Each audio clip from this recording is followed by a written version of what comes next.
동료 의원한테 또라이라고 말하는 아니 의원님 왜 손가락질하는 거야? 어떻게 동료 의원한테 쌍스럽다 말을 합니까? 강선영 의원님 질의해 주시기 바랍니다. 네, 후보자님 국군의 이념이 무엇입니까?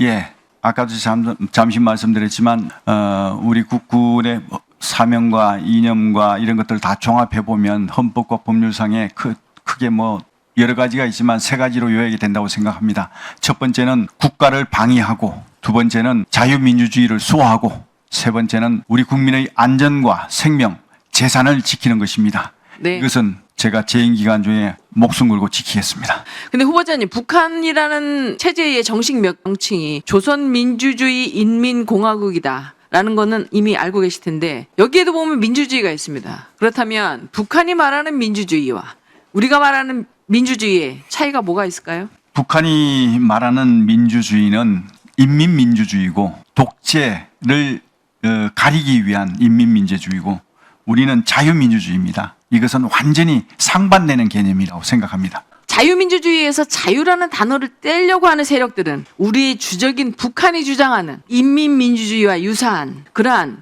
체제를 지향하는 반국가 세력이라고 생각합니다. 동의하십니까? 그럴 수도 있다고 생각합니다. 이재명 대표의 평화혁명론, 이 책을 읽으면서 저는 지금으로부터 100년 전인 1917년 레닌의 볼세비키 혁명이 연상되었습니다.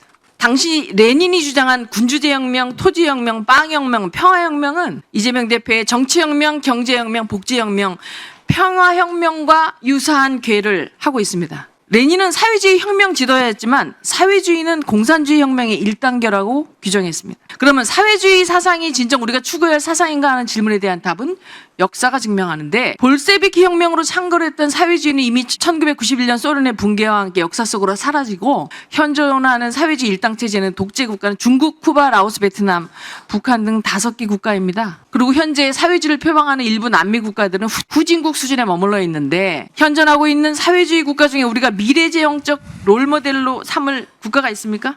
없습니다. 그렇다면 현재 대한민국에 이렇게 이런 사상을 가진 분들이 다수당의 대표로 국회를 장악하고 있는데 후보자님께 당부드리고 싶은 것은 우리 군의 이러한 사상, 민주주의 중에서 자유를 띤 민주주의가 침투되지 않도록 장병들의 사상에 오염되지 않도록 정신전력을 강화해 주시고 자유민주주의 체제를 또 목숨 걸고 사수해 주시길 당부드립니다. 그렇게 해주시겠습니까? 의원님들 집중 좀 하시죠. 존경하는 의원님 말씀 잘 새겼습니다. 동료 의원한테 또라이라고 말하는 아니 의원님 그렇게 상스러운 분들하고 같이 아니. 이 자리에 있다는 것이 안타깝습니다. 어떻게 동료 의원한테 쌍스럽다 말을 합니까? 자, 레닌의 볼세비키 혁명하고 아니. 손가락질하지 마세요. 아니, 왜 손가락질하는 거야? 자 의원님 잠시 정회를 선포하겠습니다.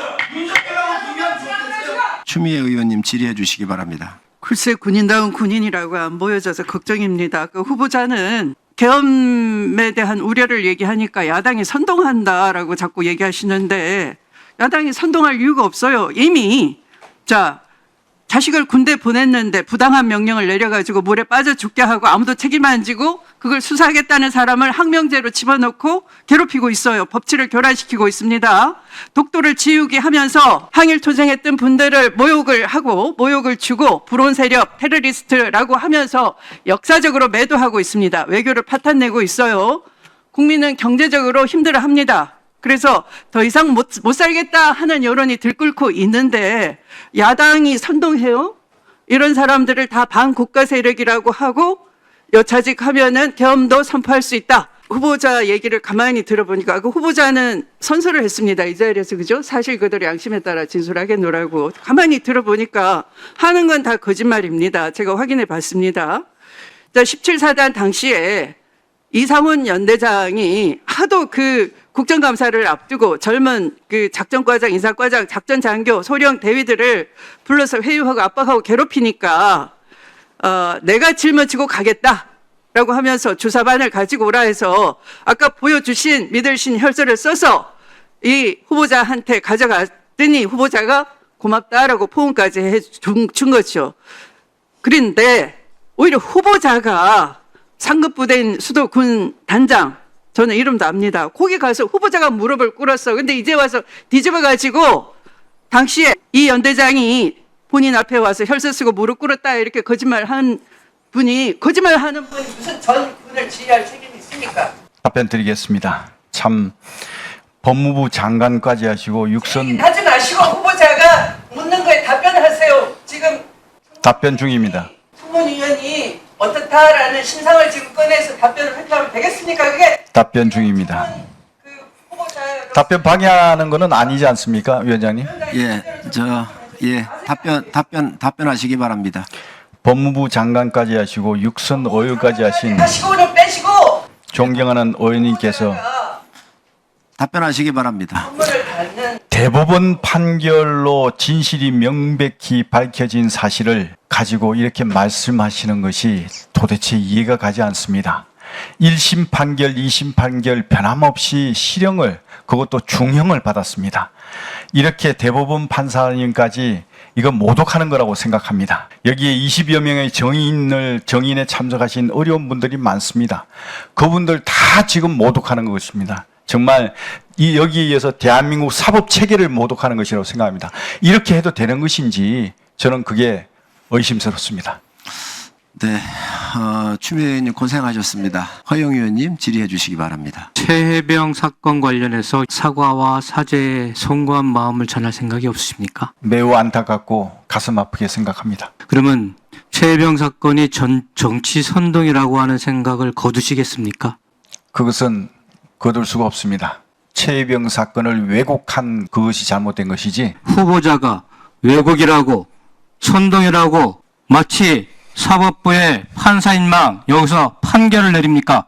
저와 관련한 사안에 대해서는 어떻게 판결을 내립니까? 제가 그 판결을 내리는 게 아니고 저와 제가 질의한 17일 동안 감금해서 죽여놓고 이것도 정치 선동이라고 하실 겁니까? 군의 대민 범죄 사건이 지난 5년간 몇 건인지 아십니까? 군의 신뢰가 이런 것 때문에 떨어지고 있는 것이죠. 2차 가해가 될 수 있는 정치 선동이라고 죽음을 왜곡합니까? 그 사건에 대해서 국민적으로 정말 실망하고 있는 국민들에게 더 큰 마음을 쓰실 생각이 없습니까? 정치 선동이라는 말을 취소할 생각 없으십니까? 말씀은 존중하지만 동의하지 않습니다. 정말로 그 안타깝게 생각하고 유족에게 위로를 보내시는 마음이 계시다면 더 이상 이 문제를 정쟁화하지 말고 지금 진실을 밝히고 책임자 처벌을 위해서 규명하는 과정이 정쟁입니까? 제가 말씀드립니다. 지금 우리 해병대 군인 현역들은 이 문제가 더 이상 정쟁화되지 않았으면 좋겠다. 왜 우리 전우의 죽음을 이에 정쟁을 이용하느냐? 또 왜 이걸로 인해서 우리 해병의 명예를 실추시키고 자꾸 이렇게 하느냐? 제발 좀 끝내달라. 이게 지금 원하는 바입니다. 지금 이 자리에서 이렇게 하실 게 아니고요. 지금 민간 수사기관에서 엄정하게 수사를 하고 있지 않습니까? 그러면 그 민간 그 수사기관에서 수사하는 것을 차분히 기다려 주는 것이 그게 제가 필요하다고 생각합니다. 자꾸 여기서 그렇게 이해하시면 그게 오히려 우리 유족분들이나 최혜병의 명예를 실추시키는 거라고 생각합니다.